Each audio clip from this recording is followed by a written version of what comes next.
Education. We're going to talk about another nonprofit here in Rhode Island. So I'd like to introduce Jordan Becker, the founder and director of Let's Read. All right, I think Jordan's around the corner.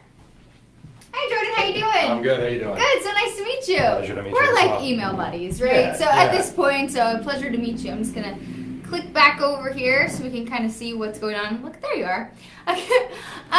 So let's talk a little bit about Let's Read RI, and tell me a little bit about the mission. So the mission is really just to try to instill a love of reading in mostly K through 5 kids. I mean, we have been trying to do a little bit with pre-K and a little bit getting older than that as well, but since we are a fairly young nonprofit, we are kind of trying to keep the focus to K through 5 for now, and we'll let it expand as the opportunity presents itself. So, I mean, that's it. Encourage a generation of readers, and a whole lot of other problems go away. And that's great. And I actually found you guys online, and I was kind of looking for stories, and I found it really interesting because you have a fundraiser coming up. So let's talk about that, and then we'll go back to the reading thing. We do, yeah. So we have. I think this is super fun. It really stood out to me. Well, so we've been not struggling, but sort of fundraising reactively instead of proactively, and really kind of looking for a legacy fundraiser that we could have on a yearly basis. And so another board member and I, about a month or two ago, had this idea: what if we do a 21 plus spelling bee? So an adults only 21 plus, just classic tongue-in-cheek take on a spelling bee. So we're gonna try it. We're gonna see how it goes. We've got the event is gonna be on April 8th at 7 p.m. at the Narragansett Performing Arts Center, which is in the pier in Narragansett. It used to be a movie theater, but has since been repurposed. And I think it's going to be a good time. We've got some team events. So registration is closed. We're all full up on contestants, but we've got some really interesting teams. We've got a team of cops versus a team of firefighters. We've got a team of bartenders versus a team of librarians. I think we've got a wild card in there too. I'm trying to remember. I don't remember what it is, but it should be a good time. And we'll do, sort of the typical like 50-50 tickets and door prizes, but we're also going to have live auctions in between the rounds. And we've got, I just met with some of my other board members earlier today, and we've got some really awesome auction prizes, everything from a skydiving package to like a full home bar setup, like some really solid auction prizes. Not bad. Yeah. So I love the idea of taking something like a spelling bee, which if you ever watch, the spelling bee on ESPN, you're kind of like, nope, can't do it. I mean, I'm a terrible speller. That's why I went into broadcast journalism and not print journalism, even though I'm doing both now, because I'm better at talking than writing. But you watch some of these spelling, and I mean, some people are just so good at spelling. It's just what they do. Oh, it's amazing, yeah. And then you see other people, and it's like, maybe not. So I just think it's great to be able to offer the opportunity to raise money. I mean, where did you guys kind of get the idea, or did you just think, like, that'd just be fun? We just kind of thought it would be fun. And I mean, obviously, it doesn't matter how good I mean, I know we've got some pretty terrible spellers that are going to be participating, but it gets to a point where it doesn't matter how good you are, because there's going to be booze involved. So obviously, as the night goes on, it's going to get more difficult for our contestants as well. So when you introduce an adult beverage, beverage might even get harder to spell. Yeah, I think, and I mean, that might actually be one of the words we go for. So perfect. Yeah, we'll have a lot of fun with it. I like this. And so if you were interested in participating, it's full, you said, and you're working really on this is the first time you've done it, which I think is great. It's commendable. See how it goes. But if you want to go watch, you can still do that. Oh, absolutely. Yeah, tickets can be bought online, or if not online, we list where you can buy the tickets on our website. It's letsreadri.org. Same thing on Facebook. You can find us there. It's Let's Read RI. We've got some really great stuff both on the website and on our Facebook page. Cool. So, yeah. That's good. I found it hilarious, and that's really how I found you. It is the spelling bee, so that's good. Let's talk about some of the things that you have accomplished because, like you said, you are fairly new and a nonprofit, and fundraising is a mission you just mentioned. You're trying to do it more proactively now.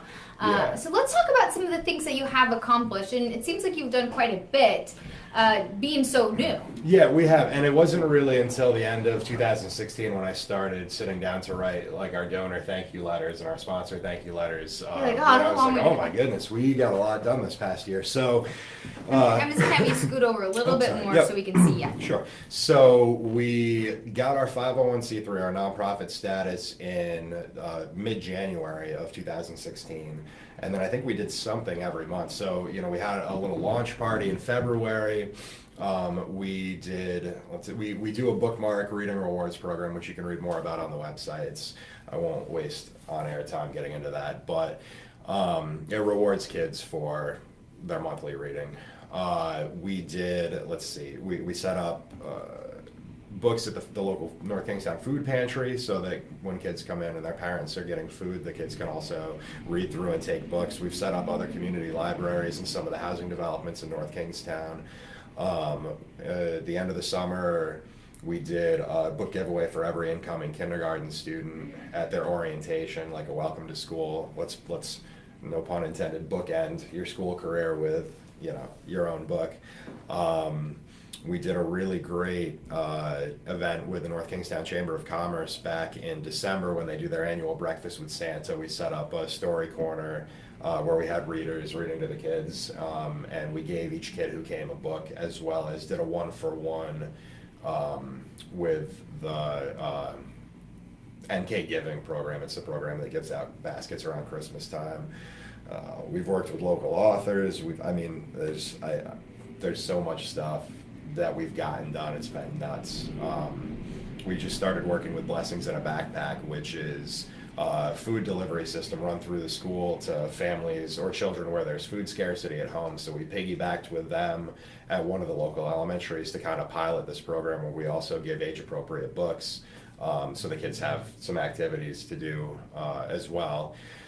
I'm trying to think what else we've done. I mean, it sounds like a lot. It has been. Why do you focus primarily on North Kingstown? Is that just where you're based out of? It is. So this all came about. So I own Pier Pizza in North Kingstown and also in Wakefield. But the North Kingstown store for longer. I bought that in 2012, and pretty much immediately decided I wanted to do something with the students and with reading. And so I remembered when I was growing up, when I was in elementary school, Pizza Hut used to do the Book It program. Oh, yeah. Yeah.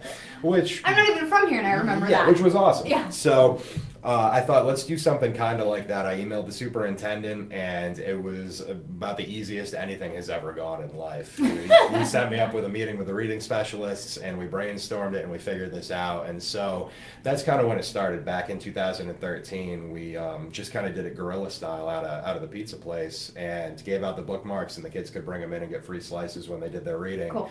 And then it grew from there, and I hate the word, but it grew very organically. So we realized, you know, just hearing stories, like, we knew it was working because just the number of students who came in and parents who thanked us for doing it, like, we knew we were having some kind of a positive impact. But what we didn't realize, or what we didn't anticipate, was hearing those stories about, oh, you know, my kid's friend has like 8 or 9 bookmarks, but they don't have any way to get to the store to redeem them. Oh, wow. And so then the thought process goes, all right, well, if these kids can't get a ride, can't get transportation, there's not a lot of disposable income. There are not books at home. They don't have a ride to the public library. You know, their access to books is kind of limited to what they have at school. And so then the thought came up, if we're going to be doing this, encouraging reading, then we probably also have a responsibility to help facilitate it as well for a lot of students who don't otherwise have access to books. So that's kind of when we started thinking about, you know, getting the 501c3, incorporating, like, making it legit, and just the support from the local business community, and, you know, starting in North Kingstown, and now as we kind of try to move down into Narragansett and South Kingstown, like, this started out all local business supported. I mean, we just, you know, there have been probably at this point 36 businesses who have helped us, whether it's bartering, just donations, like, it's been fantastic. And everybody's really gotten behind the mission.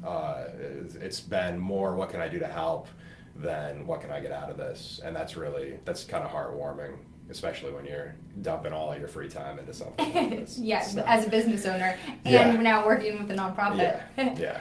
Do you see possibly expanding even more, and we're kind of going over some goals that you look forward to do continuing in 2017. Do you see yourself expanding as more people find out about you and getting more fundraising? Yeah, definitely. I mean, I would love to take it statewide eventually. I think that we've kind of hit on. I mean, this all starts with we're bribing little kids to read with like pizza and hot chocolate. So I'm not ashamed of that, right? Like the ends justify the means. But the idea is to get kids to, our tagline is sort of reward reading until reading's the reward, and that's the thing is that you get kids reading for long enough for them to realize how rewarding it is and how much they actually can enjoy it, and how much better it makes life and more enriched it makes life.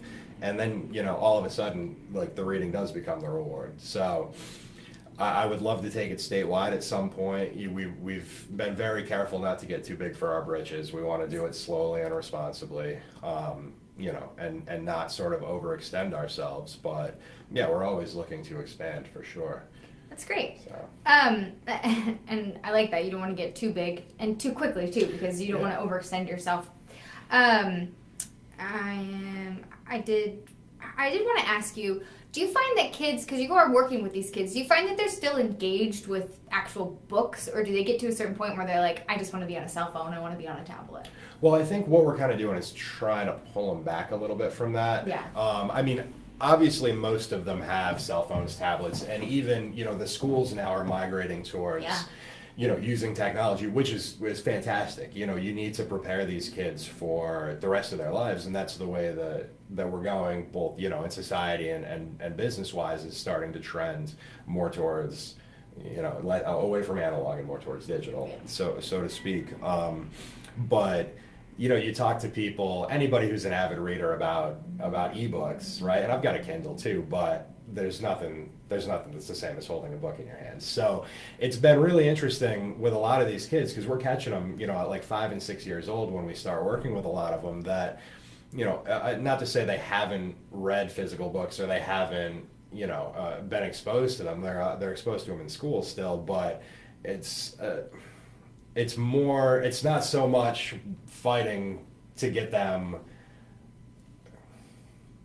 We're pulling them away from the technology to something that is a little bit less familiar to them, versus trying to get them to come back to something, because they don't seem to have had that much exposure to hard copies of books in the first place. That's interesting, and so that's what I'm kind of curious to find out what it's like now, and if they're still interested and engaged. And that might be neat to give someone a book. They might not have that many books. Right. And I think that's what we've run into. Seeing the kids come in with to redeem their bookmarks and get the slices or get the hot chocolate or whatever. We've got a few different vendors on board. The excitement for them. A lot of these kids, especially like kindergartners, first graders, on two different fronts. This is, for a lot of them, the first opportunity they've had to earn something completely on their own, right? So they didn't have really any help. They didn't, what they did with the reading directly resulted in them getting this. They've earned it. They weren't given it, they've earned it. Cool. So that's awesome. They're wicked proud when they come in. Which to see a kindergartner, yeah, exactly. That's exactly what they do. But then also, what we've found that I also think is really cool is my staff and the staff at Updike's Coffee in North Kingstown, who does the hot chocolates, our other rewards redemption vendor. We try to engage with the kids too, talk about what they've read. Did you like it? Do you like reading? What are you going to read next? Neat. And the reaction, the parents are pretty excited, because the kids have come in and it's funny how the parents will let the kids do the transaction. They don't come and do it for the kids. They kind of step back and let the kids redeem their reward, which is cool. But then to see the kids react, generally the only interaction they have with adults is either with their parents or with teachers at school, and they get talked to like either a child or a student, whereas when we talk to them or the guys at Updike's talk to them, we're having a genuine conversation with them. And so The interaction is just priceless because cool. it's legitimate answers from a 5-year-old or a 6-year-old about like how they felt about what they read, and it's amazing because some of it's incredibly insightful and just blows us away. So it's as rewarding for us, I think, as it is for them, which is awesome. That's so priceless. Yeah. Just, I mean, I found true value in the Dr. Seuss book and the true meaning. Oh yeah, yeah. Not only one fish, but 2 fish and red fish and blue fish. So yeah, no, it's really, really cool to interact with them. And just quickly before we go here, where do you get your books? Are you getting donations for books? Are you buying your books? Or So kind of a lot of different places. So we're getting some donated. We actually had a North Kingstown senior because they all have to do a senior project now, which is sort of community service like based and tackles a problem. So we had a student reach out to us and we helped them work on their senior project, but they did a book drive with the middle school so that they could turn around and then donate those books back to the elementary school. So we work on things like that. We've gotten donations from like Goodwill and stuff of newer educational books, which have been awesome.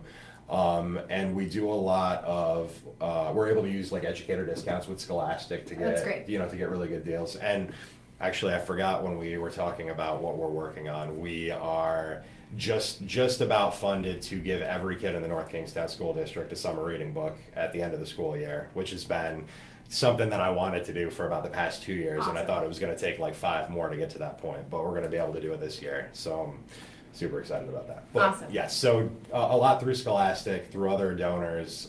We want to start getting more into doing little book drives this year and in the coming years. But yeah, we're getting them.